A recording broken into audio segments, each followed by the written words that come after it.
ومن جاهد فإنما يجاهد لنفسه إن الله لغني عن العالمين. Yang pertama, seputar kesalahan memahami definisi jamaah. Kan kata jamaah ini kalau di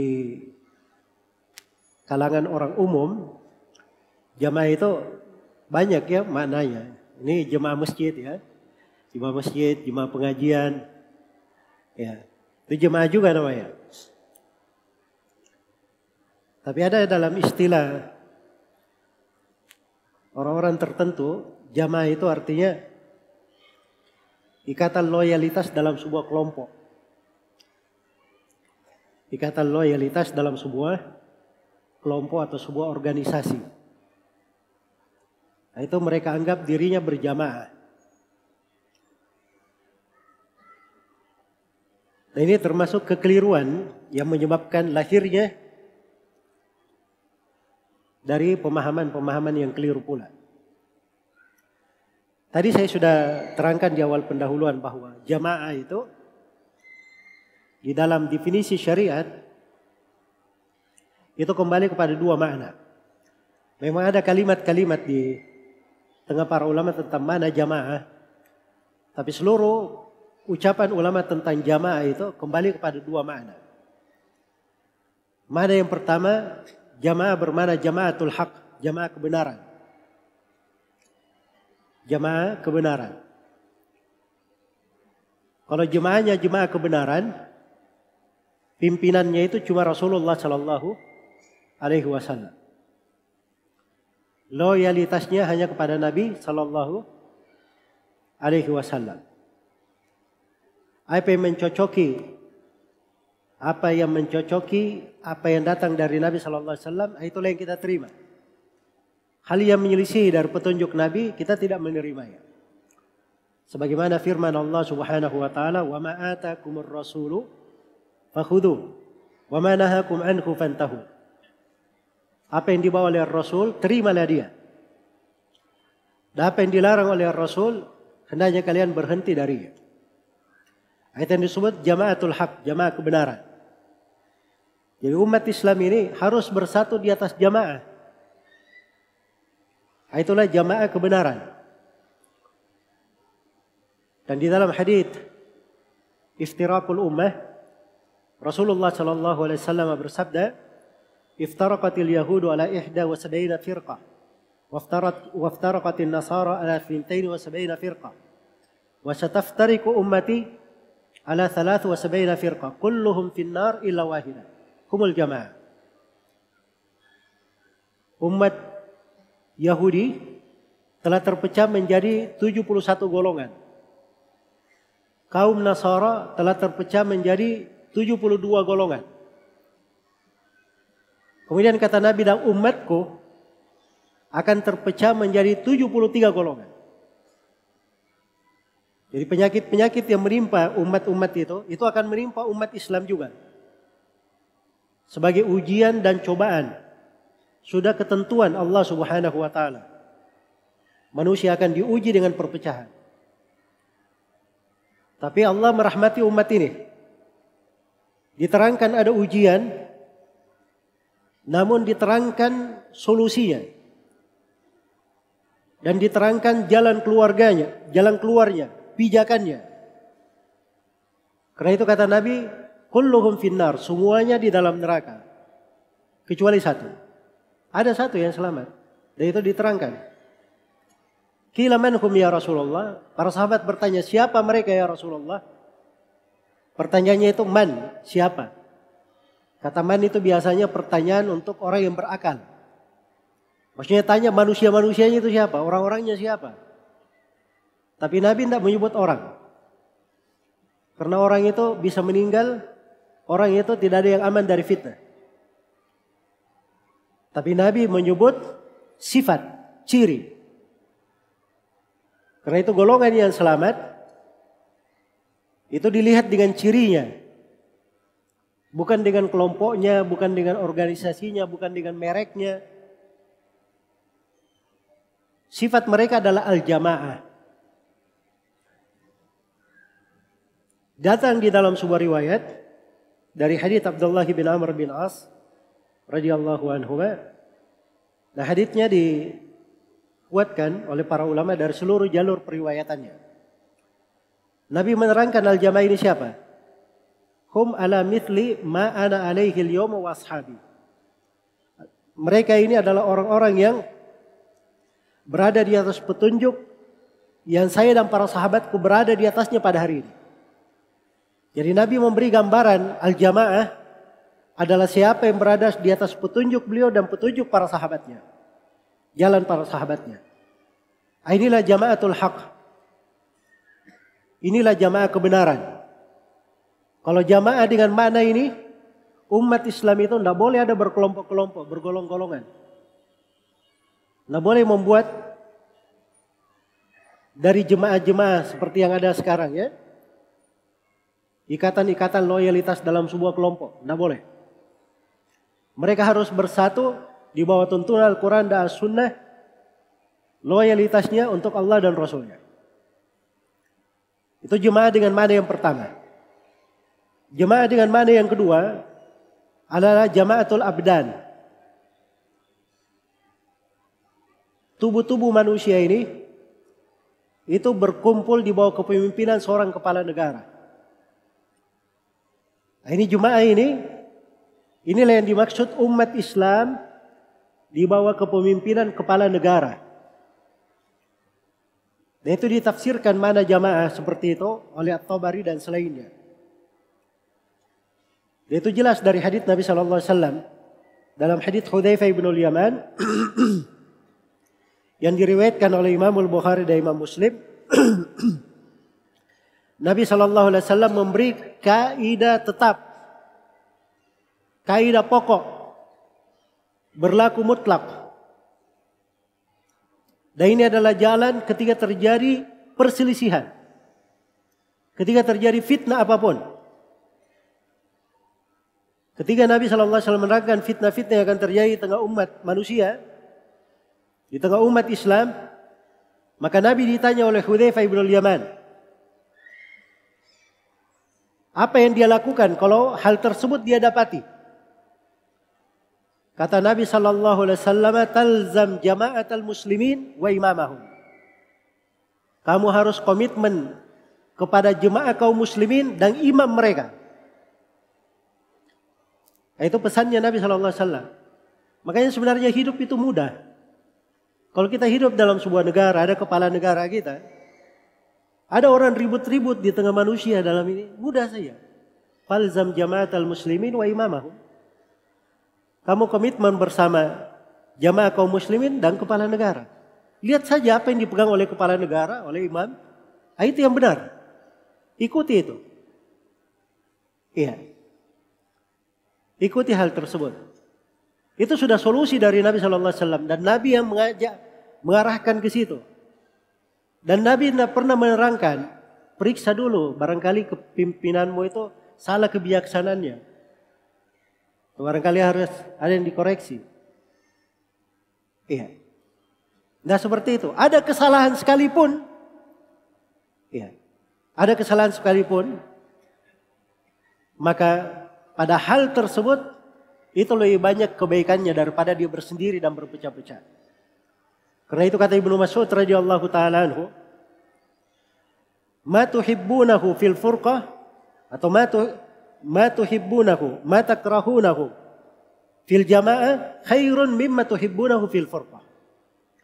Apa yang kalian benci ketika kalian bersama itu akan lebih baik daripada apa yang kalian sukai dalam keadaan kalian berpecah. Sebab keluar dari jamaah itu adalah pokok kerugian. Makanya ini akar radikalisme keluar dari jamaah ini. Keluar dari jamaah. Jadi kalau diambil, dipatok ini, itu mudah sekali. Ada hal-hal yang terjadi dalam sebuah negeri. Apalagi pada perkara-perkara yang merupakan wewenang pemerintah. Itu jangan kita masuk dalam urusan-urusan yang seperti itu.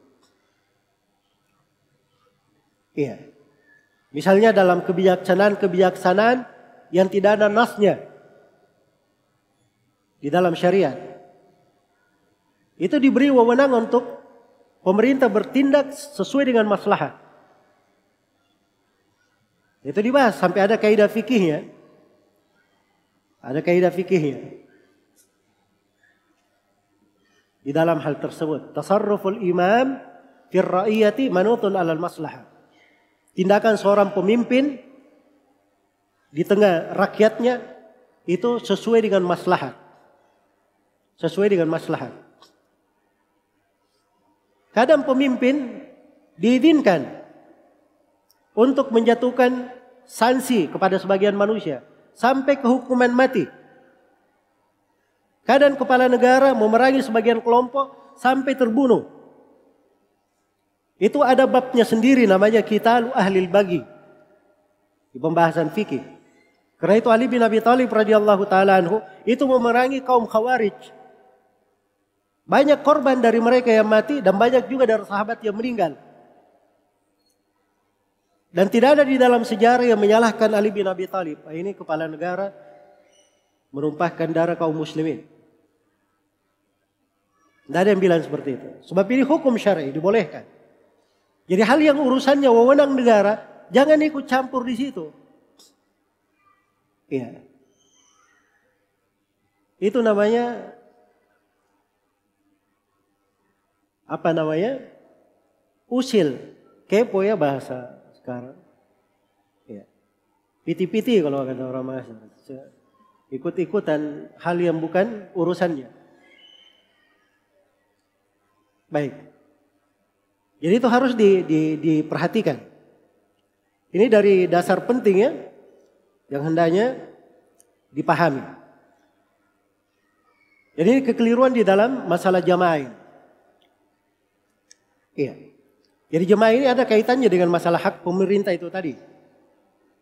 Makanya ketika disebutkan hadits yang dipakai dalil oleh orang-orang supaya berjamaah harus ikut di jemaah dia. Sering dia pakai hadits itu. Ini ada di beberapa kelompok. Semuanya pakai hadits itu. Man faraqal jama'ata qaida shibrin mata mitatan jahili. Siapa yang meninggalkan jamaah walaupun sejenggal. Kemudian dia matinya mati jahiliyah. Kamu keluar dari jamaah, hati-hati kamu. Mati jahiliyah. Padahal ini kelompoknya. Ada nama kelompoknya. Jelas ya? Diancam keluar dari jamaah mati harus sejenggal. Apa namanya? Mati jahiliyah. Kalau hakikatnya dia salah paham. Kalau hukum sebenarnya mereka ini kalau meninggal dalam keadaan meyakini jamaah mereka seperti itu keluar dari kepemimpinan kepala negara, mereka ini yang mati jahiliyah sebenarnya. Sebab jemaah yang dimaksud di situ kan kaum muslimin dipimpin oleh kepala negara. Jadi kalau dia bikin kelompok di dalam jemaah kaum muslimin, itulah yang mati jahiliyah namanya. Dan itu dari sudut bahayanya bikin jamaah-jamaah. Belum lagi terjadi pelanggaran-pelanggaran lain di situ. Nanti tidak boleh menyerahkan zakatnya ke pemerintah.